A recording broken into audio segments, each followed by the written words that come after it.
Welcome to the Learning Pines YouTube. We hope this video helps. In this video, I will explain how to fix a broken zipper on a waist trainer.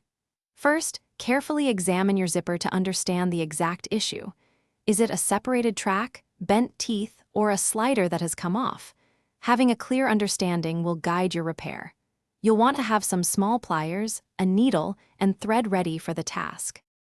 Often, a zipper issue stems from misaligned or bent teeth. Take your small pliers and very gently straighten any teeth that look out of place. It's crucial that all the teeth are perfectly aligned for the slider to move smoothly.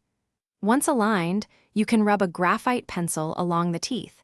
This acts as a simple, effective lubricant. If your zipper slider has come off, carefully guide it back onto the zipper track from the bottom.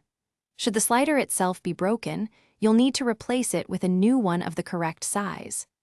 After reattaching or replacing the slider, use a needle and strong thread to sew a new bottom stop, preventing it from coming off again.